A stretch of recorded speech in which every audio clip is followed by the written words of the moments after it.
आणि आता बातमीपत्राला सुरुवात करतोय। अर्थातच तुम्हाला सांगितल्याप्रमाणे सगळ्यात महत्त्वाची बातमी आपण जाणून घेतोय ती आरटीओ संदर्भात। राज्यातल्या आरटीओ विभागातल्या वसुली रॅकेटचा एनडीटीव्ही मराठीनं काही दिवसांच्या आधीच पर्दाफाश केला होता। विधानसभेत सुद्धा हा मुद्दा अत्यंत गाजला होता। पण आता याच प्रकरणी एक धक्कादायक प्रकार समोर आलेला आहे। एकीकडे संपूर्ण प्रकरणाची एसआयटी चौकशी सुरू आहे, तर दुसरीकडे हे वसुली रॅकेट पुन्हा एकदा सक्रिय होण्याच्या हालचाली सुरू झालेल्या आहेत। काय कारण आहे तर नागपूर ग्रामीण आरटीओ कार्यालयात मध्यरात्री चक्क एक गुप्त बैठक पार पडल्याचा गंभीर आरोप करण्यात आलाय। तसा व्हिडिओ सुद्धा आता व्हायरल झालेला आहे। वसुली रॅकेट पुन्हा कसं चालवायचं याबाबत या बैठकीत चर्चा झाल्याचा आरोप होतोय। आणि या संपूर्ण प्रकाराची दखल घेत एका तक्रारदारानं थेट मुख्यमंत्र्यांकडेच लेखी तक्रार पाठवली आहे। राज्य सरकारनं एसआयटी नेमून सुद्धा जर आरटीओ कार्यालयामध्ये रात्रीच्या वेळी अशा गुप्त बैठका होत असतील तर मग काय होणार? तेव्हा या वसुली रॅकेटच्या सूत्रधारांना कुणाचा आशीर्वाद आहे का असा संतप्त सवाल सुद्धा उपस्थित होतोय। नागपूर आरटीओ मधल्या आणि अधिकाऱ्यांवरती या संबंधित लोकांवरती नेमकं काय कारवाई होणार याकडेही सगळ्यांचं लक्ष लागलेलं आहे। हे एक्सक्लुसिव्ह दृश्य सध्या तुम्ही पाहताय की मध्यरात्री एक गुप्त बैठक या ठिकाणी पार पडलेली आहे। त्याला बरेच जण या ठिकाणी उपस्थित असल्याचं आपण पाहतोय आणि म्हणून नेमकं यांना आशीर्वाद कुणाचा आहे असा प्रश्न आता उपस्थित होतोय। तर हा व्हिडिओ नेमकं काय पाहूया। अभी आरटीओ नागपुर ग्रामीण में आके खड़ा हूँ और ये आरटीओ ग्रामीण के अभी रात के 8 बजे हुए हैं और यहाँ कुछ अधिकारी, कुछ तो मास्टरमाइंड जो सिंधुदुर्ग योगेश खैरनार जो यहाँ पर आया है और वो बोलता है कि ओवरलोड और फ्लाइंग स्क्वाड का सब जो हमारे आप लोगों के ट्रैप नहीं होंगे, आप पे कोई कार्रवाई नहीं होगी और आप जो है हमारे सिस्टम में चलो। हमारे आका का ये उदय भैया कालीन भाई करके जो है हमारे बॉस है, उसके अंडरटेकिंग आपको ये काम करना है तो हम आपको शांति से काम करने देंगे वरना हम नहीं करने देंगे। योगेश खैरनार है जो वहाँ सिंधुदुर्ग के क्या रत्नागिरी का उसका ट्रांसफ़र हो गया है, तो वहाँ ऑफिस को परमिशन लेके आया क्या डायरेक्ट यहाँ आ गया है? और इनके आका ने इसको स्पेशल काय के लिए भेजा है यहाँ पर कि यहाँ देखो कैसा है वसूली का टारगेट। यहाँ से 5 से 7 करोड़ रुपए महीने का अवैध वसूली का धंधा है। अब ये 4-5 महीने से इनको 4 से 5 महीने से अवैध वसूली नहीं मिल रही थी, बेचैन हो गए, बौखला गए। इनके आका जो है उदय भाई, वो तो ये बोलते कि मेरे को पैसे की ज़रूरत नहीं, फिर बेचैनी क्यों डिपार्टमेंट के लोगों को आ रहा है कि तुम्हें सस्पेंड करा। और करप्शन जो सिर्फ नागपुर में नहीं हो रहा है, पूरे अक्खे महाराष्ट्र में हो रहा है। ये अक्खा महाराष्ट्र में इनकी गुंडागर्दी कर रहे हैं। हर ऑफिस में जाके देखिए कि ये हर जगह से खुलेआम वसूली करने का इनका धंधा है और ये डिपार्टमेंट करप्शन का महान अड्डा है। नहीं तो हम इनके अधिकारी पे ट्रैप लगाएंगे, किसी पे झूठे गुने में दाखिल करेंगे। इनका मेन पर्पस वो रहता है, रिटायर्ड होने के बाद भी खुला गुंडागर्दी का दौर चालू है। यहाँ से ट्रांसफर होने के बाद भी यहाँ अवैध वसूली का पूरा खुलेआम तमाशा का ये धंधा चालू है। और ये देखिए ये मीटिंग स्पेशल उसके लिए रखा गया है। ये कल सब जगह अपनी है, कहाँ से कैसे अवैध वसूली करने के मास्टरमाइंड है ये। उसके ऑफलाइन का पूरा अंडरटेकिंग के अंडर में चलता है और ये उसके लिए आए मीटिंग करने कैसा करना, नहीं तो लोगों पर ट्रैप लगाना, लोगों पे गुना दाखिल करना, लोगों पे झूठी गुना दाखिल कराना। अरे यहाँ करके तो ये उस मिशन का ये पार्ट है। आज ये पार्ट अपन देखने आए आपको से। आज देखिए इसको अपन कैसा करना है तो देखिए। आपले प्रतिनिधी मोहसिन शेख आपल्यासोबत जोडले गेले आहेत। मोहसिन, हा व्हिडिओ आपण पाहिलेला आहे, एक्सक्लुसिव्हली हा व्हिडिओ समोर येतोय। पुन्हा एकदा हे जे रॅकेट आहे ते सक्रिय होणार असं बोललं जात आहे, नेमकं कसं विश्लेषण?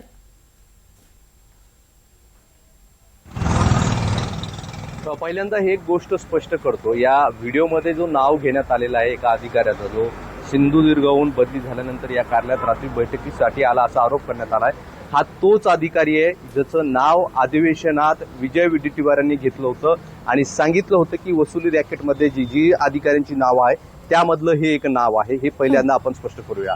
आता हा प्रकार काय आहे तर जसा आरोप करण्यात आलेला आहे, जो व्हिडिओ व्हायरल होतो त्यामध्ये असं सांगण्यात आलंय की रात्री उशिरापर्यंत नागपूर आरटीओ कार्यालयात ही बैठक सुरू होती। या बैठकीत विजय चव्हाण नावाचे जे अधिकारी आहेत त्यांच्या उपस्थितीत ही बैठक झाल्याचा आरोप आहे।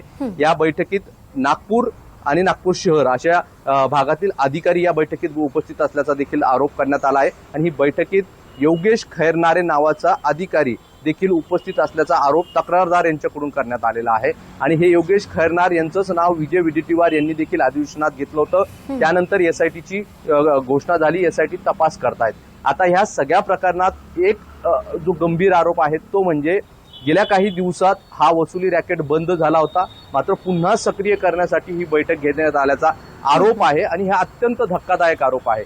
जर एकीकडे SIT सुरू असेल, SIT IPS अधिकाऱ्याच्या नेतृत्वात जर चौकशी करत असेल, असं असताना दुसरीकडे अशी बैठक घेण्याची हिंमत कशी होते आणि होत असेल तर मग RTO विभाग, सरकार, प्रशासन याला काही किंमत आहे की नाही, किंवा याला हे अधिकारी घाबरत नसावे, किंवा ते सगळ्यांना या सगळ्यात कोणतीही त्यांची भीती तिथे त्यांच्यामध्ये दिसून येत नाही, हे यातून स्पष्ट होतं. त्यामुळे ही एक मोठी गंभीर आरोप आहे. हा व्हिडिओ देखील धक्कादायक आहे आणि या धक्कादायक व्हिडिओमधून आरोप करण्यात आलाय की वसुली रॅकेट सुरू करण्यासाठी पुन्हा आता बैठका होतात. जी सूत्रांची माहिती आहे त्यानुसार नागपूरसह आणखी काही कार्यालयामध्ये देखील अशा बैठका झाल्या, त्याचे देखील व्हिडिओ फोटो आपल्याकडे आलेले आहेत. त्याची आपण खात्री करतोय, त्यानंतर आपण ही बातमी दाखवू.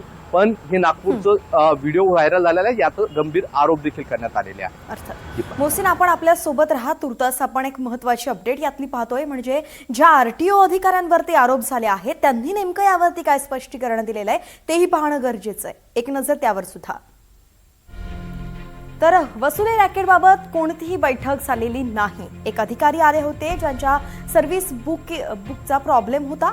अधिकृत रजा टाकून ते आले होते आणि 5 वाजण्याच्या सुमारास ते कार्यालयात आले.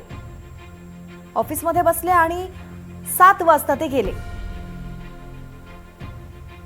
तर विजय चव्हाण RTO अधिकारी आहेत, यांनी खरं तर हे स्पष्टीकरण दिलेलं आहे. त्यांच्यावरतीच आरोप झालेले आहेत. आपण व्हिडिओमध्ये सुद्धा यांना पाहिलेलं आहे आणि त्यांच्याकडे कॅमेराही वारंवार जात होता. आता त्यांनी स्पष्टीकरण दिलेलं आहे की एक अधिकारी आले होते, त्यांच्या सर्व्हिस बुकचा प्रॉब्लेम होता, ते 5 वाजता आले, 7 वाजता निघून गेले. RTO वसुली रॅकेटबाबत ही धक्कादायक बातमी आपण सध्या पाहतोय. एकंदरीतच आता आपले प्रतिनिधी मोहसिन शेख सुद्धा यांनी देखील हा सगळा व्हिडिओ काय ते नेमकं सांगितलेला आहे आणि आपण पुन्हा एकदा त्यांच्याकडे जातोय. मोहसिन, हा व्हिडिओ एकंदरीतच पाहिल्यावरती जेव्हा हा व्हिडिओ शूट केला जातोय, सगळे अधिकारी अगदी शांतपणे ऐकतायत, म्हणजे एकंदरीतच त्यांची प्रतिक्रिया आपण आता ऐकलेली सुद्धा आहे. हा जो व्हिडिओ करणारे आहेत ते नेमके कोण आहे आणि त्यांनी हा व्हिडिओ केव्हा केलेला आहे? हा गेल्या आठवड्याचा व्हिडिओ आहे आणि पठाण म्हणून एक व्यक्ती आहे तक्रारदार, त्यांनी हा व्हिडिओ केलेला आहे आणि याबाबत मुख्यमंत्र्यांकडे त्यांनी तक्रार देखील केली आहे. या सगळ्या प्रकरणात विजय चव्हाण ज्यांच्या कार्यालयात ही बैठक झाल्याचा आरोप आहे, त्यांच्याशी मी स्वतः फोनवर बोललो आहे.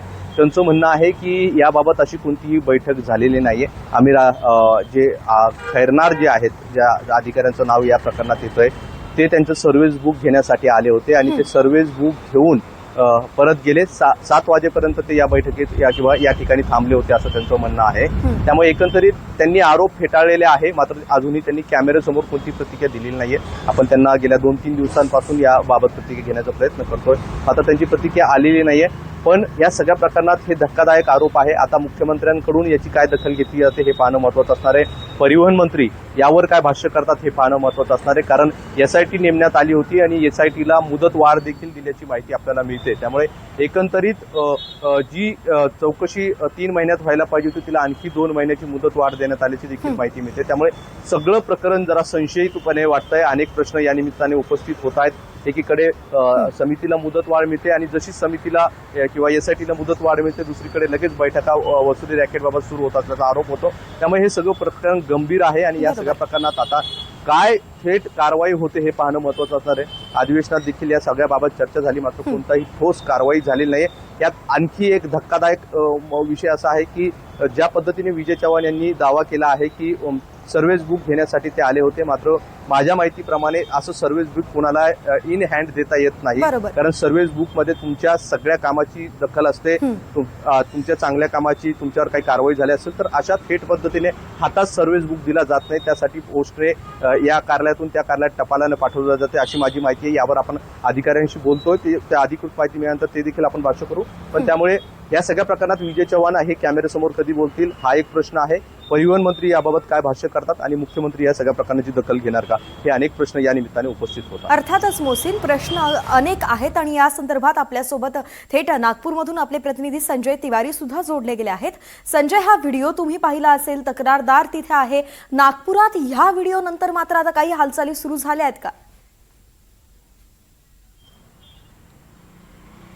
नक्कीच या व्हिडिओनंतर खूप खळबळ माजलेली आहे आणि ज्या पद्धतीनं जे ट्रान्सपोर्टर्स आहेत ते RTOच्या वृत्तमालिकेच्या नंतर NDTVपर्यंत येत आहेत, संपर्क साधत आहेत आणि त्यांना ते स्वतः म्हणत आहेत की आम्हाला या वृत्तमालिकेनंतर हिंमत आली आणि 2 ट्रान्सपोर्टर्सनी तर NDTV मराठीसोबत विशेष बातचीत केली, ते आपण दाखवलंसुद्धा आहे. आता जसं मोहसिन म्हणत होते, सर्व्हिस रेकॉर्ड कोणाचाही परस्पर हाताला देता येत नाही आणि तो टपालाने पाठवावं लागतो, हे तथ्य आहे. हे व्यवस्थित रेकॉर्डेड आहे आणि ही नियम पण आहे. आणि त्याच वेळेला प्रश्न असा उद्भवतो की बाहेरून आलेला अधिकारी रात्री 12 वाजता काय करतो. जर ती ग्रामीणची बैठक होती तर तिथे शहरचे अधिकारी कसे होते आणि SITची चौकशी सुरू असताना अशा बैठका कशा होतात, त्यांच्यावरती काही दडपण नाही का, भीती नाही का. म्हणजेच शासनाची काहीही इच्छा असली तरीही अधिकारी त्या इच्छेला पूर्ण होऊ देत नाही आहे का, अधिकाऱ्यांना आपलाच कित्ता गिरवायचा आहे का, आपलीच सत्ता राबवायची आहे का, वेगळी सत्ता सरकारपेक्षा वेगळी सत्ता अधिकाऱ्यांना राबवायची आहे का, असा महत्त्वाचा प्रश्न उभा झालेला आहे. नक्कीच खळबळ माजलेली आहे आणि त्याच्या प्रतिक्रिया आपल्याला पुढे दिसतील. अर्थातच संजयजी, एक महत्त्वाचा मुद्दा आपल्याला सांगायचा आहे यामध्ये की जे अधिकारी ज्यांच्यावरती आरोप झालाय ते सांगतात की 5 वाजता अधिकारी आले, 7 वाजता गेले. मात्र एक बातमी आहे की मध्यरात्री सगळी बैठक झाली आहे. हे थोडं नीट समजावून सांगाल का? हा घटनाक्रम थोडा सांगा नीट.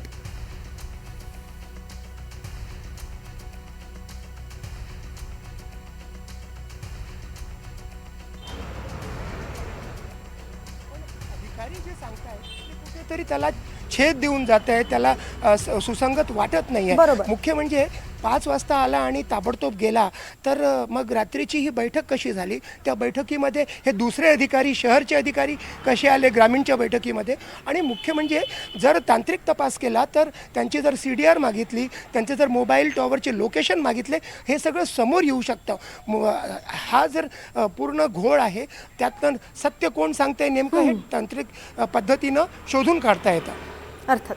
धन्यवाद संजय, आपण सविस्तर माहिती दिलेली आहे. मोहसिन, आपल्यालाही धन्यवाद. दोघांकडून अगदी विश्लेषण या बातमीचं झालेलं आहे. काही यामध्ये अपडेट्स येत असतील तर तेव्हा आपल्याकडनं ते जाणून घेत राहू. मात्र अनेक प्रश्न यातून उपस्थित होत आहेत आणि सुसंगत सगळं काही प्रकरण हे वाटत नाहीये. बऱ्याच गोष्टींना छेदही दिले जात आहेत. वेळ असेल किंवा मग अधिकाऱ्यांकडून जे स्पष्टीकरण येते ते असेल, हे काहीच जुळत नाहीये. म्हणून या प्रकरण पुन्हा एकदा गंभीर होत चाललेलं आहे आणि याकडे लक्ष देणं गरजेचं आहे. मुख्यमंत्रीच नाही तर परिवहन विभागानं सुद्धा यावरती कटाक्षानं लक्ष देणं आता गरजेचं झालेलं आहे.